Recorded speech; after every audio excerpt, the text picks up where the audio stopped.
Assalamualaikum warahmatullahi wabarakatuh. Jadi saya penulis kali ini kok rasanya harus terpaksa bahas soal bensin Pertamina lagi ya. Kita bahas soal dominasi Pertaminanya lah.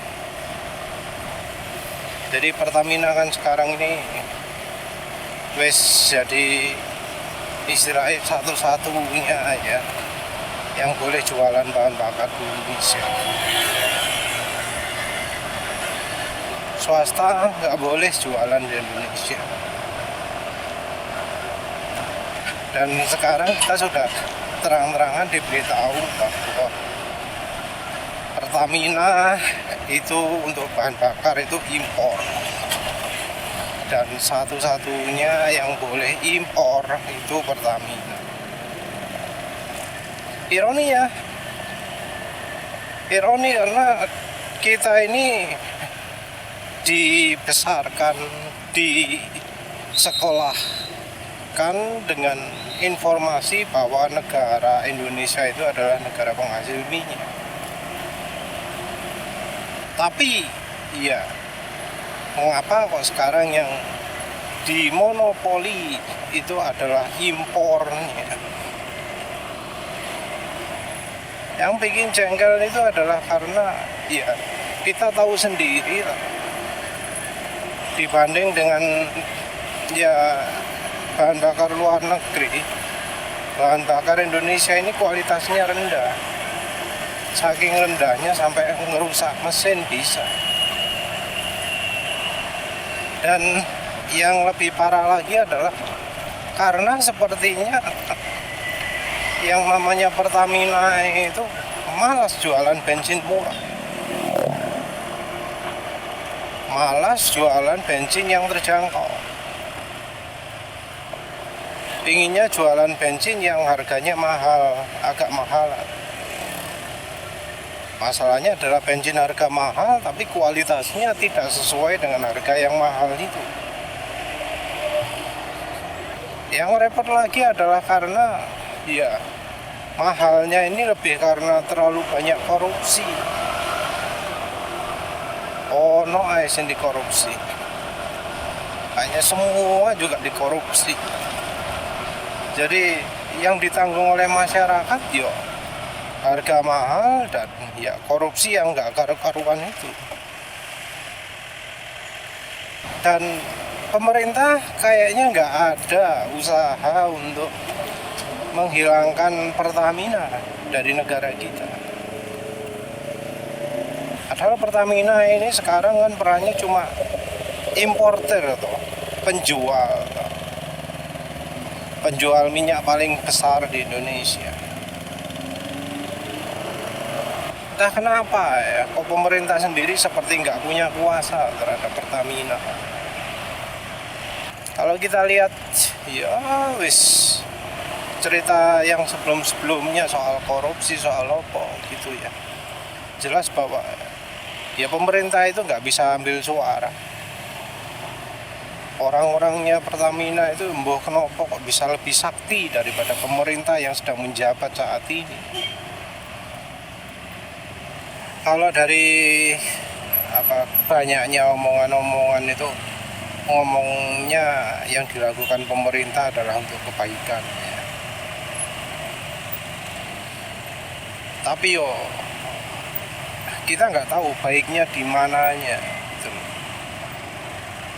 Katanya mau menyediakan yang ramah lingkungan, tapi ya mana sampai sekarang nggak ada yang namanya I100.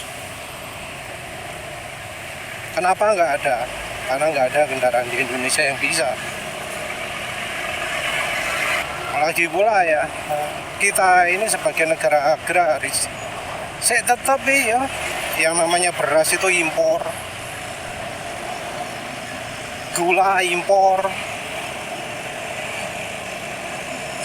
bahannya tempe ku impor, kedelai ya, bahannya tahu, bahannya tempe, makanan yang katanya murah itu impor. Presidennya juga nggak seperti zamannya Soeharto yang pingin swasembada pangan gitu ya. Jangankan gitu, kebijakan untuk petani aja dianggap terlalu memberatkan. Petani itu sama pemerintah sekarang malah bisa dianggap disiksa, diperas,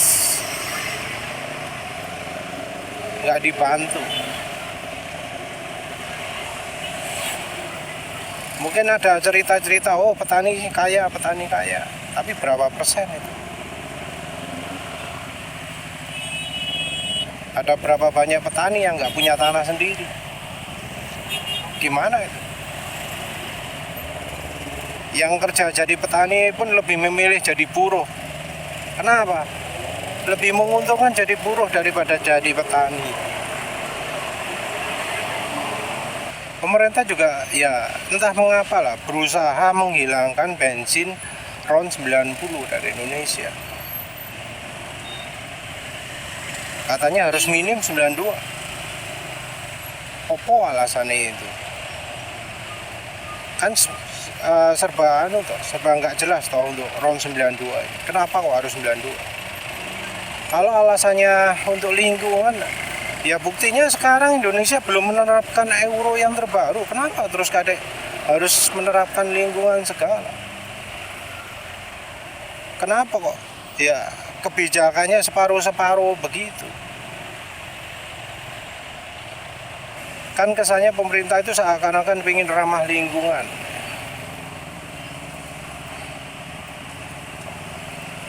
Ramah lingkungan tapi kemudian ternyata bahkan di luar negeri pun gerakan terhadap bahan bakar yang mengandung etanol itu cukup besar juga.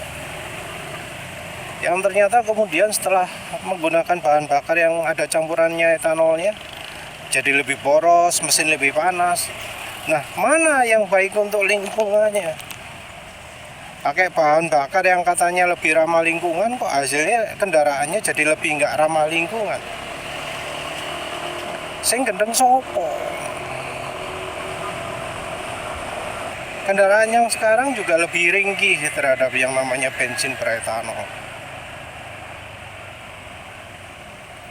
Kendaraan justru yang baru-baru yang malah lebih banyak yang kena kasus tangkinya karatan. Motor yang mulus-mulus luarnya tapi ternyata tangkinya karatan habis-habisan.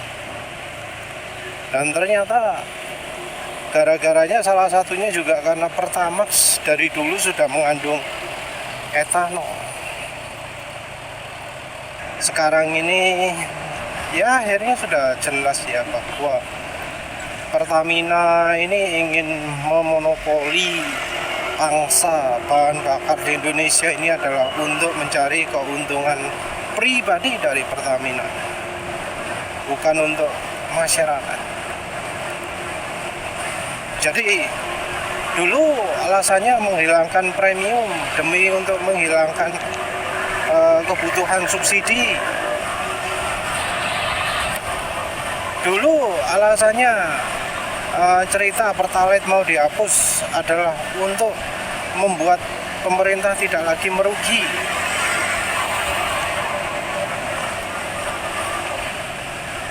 Tapi ya kemudian masyarakat sudah mau meninggalkan bensin bersubsidi, milih beli bensin swasta.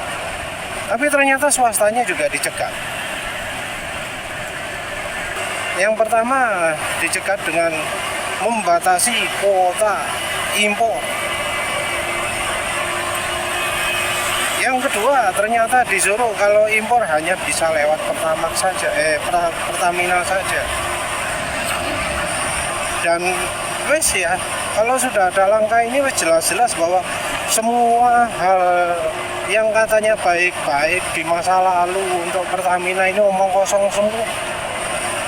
Omong kosong. Yang konon katanya biar bensin bersubsidi ini hilang, biar tidak ada lagi subsidi pemerintah, katanya subsidi pemerintah diarahkan ke hal yang lain. Nah, ketika masyarakat beli ke swasta, dilarang.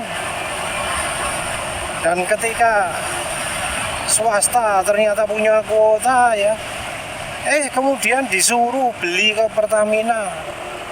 Kalau beli bahan bakar impornya harus lewat Pertamina.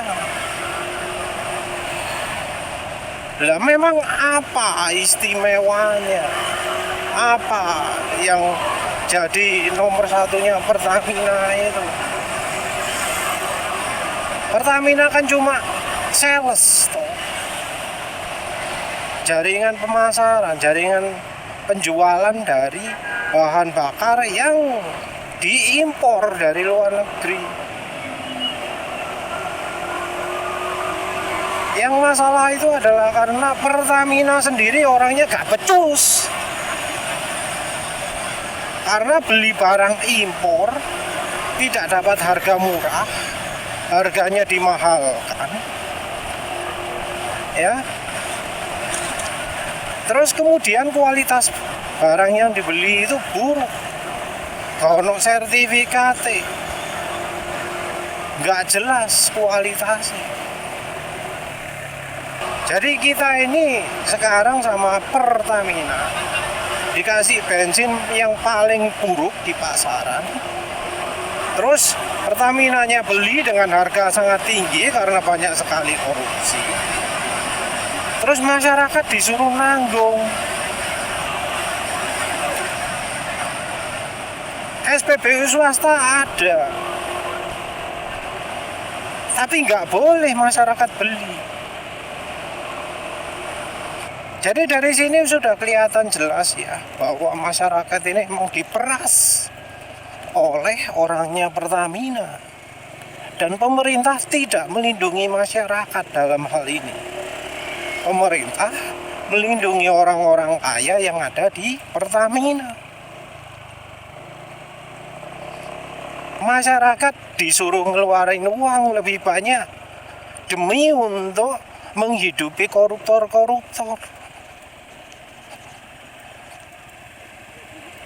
Nah gini terus mau ada kebijakan-kebijakan masa depan seperti inilah itulah. Ya kalau menurut penulis semua omong kosong. Jadi nanti kalau misalnya Pertalite itu dihapus, tujuannya pasti tidak lain adalah untuk memperkaya orang Pertamina, untuk lebih banyak lagi memeras orang-orang bawah, memeras rakyat. Masyarakat disuruh beli bensin yang katanya lebih berkualitas, tapi ternyata kualitasnya justru malah lebih buruk. Bensin yang ada etanolnya yang katanya oktannya lebih baik, lebih hebat, tapi ternyata malah lebih merusak kendaraan. Nah kalau seperti ini ya kenapa kita harus membela Pertamina?